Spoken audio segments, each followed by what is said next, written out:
এখন আমি red chilli sauce বানাবো, তার জন্য কি নিয়েছি, রেড চিলি যেটা কাঁচা, হ্যাঁ ঠিক আছে, সাথে দিয়ে দিব এটা যে হালকা এনহ্যান্স করার জন্য, ঝালটা যেন কম হয়, ঠিক আছে, তার জন্য জিঞ্জার, গার্লিক, অনিয়ন, সাথে একটা পটেটো দিব, দিয়ে আমি এগুলাকে একটু তেলে ফ্রাই করে সিদ্ধ করে নিব পানি ছাড়া, অথবা স্টিম করে নেওয়া যায়, আমি পরে এটাকে ফ্রাই করব।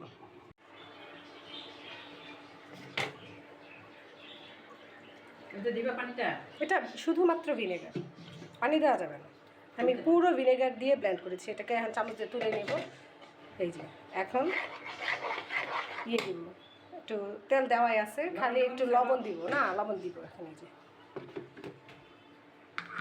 এই যে লবণ দিব করতেছি, এই যে এখন আমি লবণ দিব,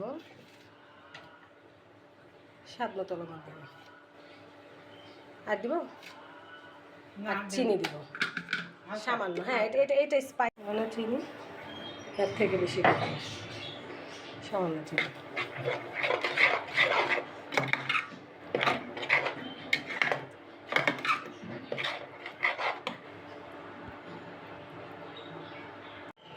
এখন হচ্ছে আমি জাস্ট দুটো বলক তুলবে, ঠিক আছে, শুধু ভিনেগার, এটা তার কিছু নেই, চিনি সামান্য দিয়েছি, কারণ এটা দিয়ে তরকারি রান্না করতে হবে তো, তাই দেখাও টেস্ট।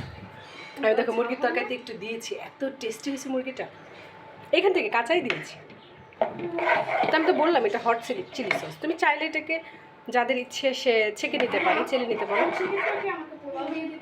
হ্যাঁ। এটা হচ্ছে অনেক মজার একটা সস, এটা দিয়ে আমি যে কোনো তরকারি অনায়াসে রান্না করতে পারবো।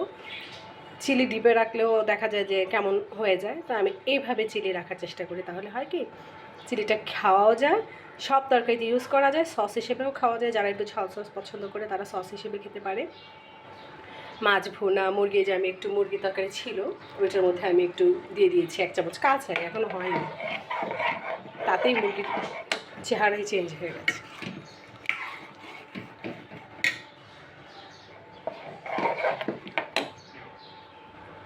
জাস্ট 2-3টা বয়েল করে আমি এটা বক্সে রেখে দিই।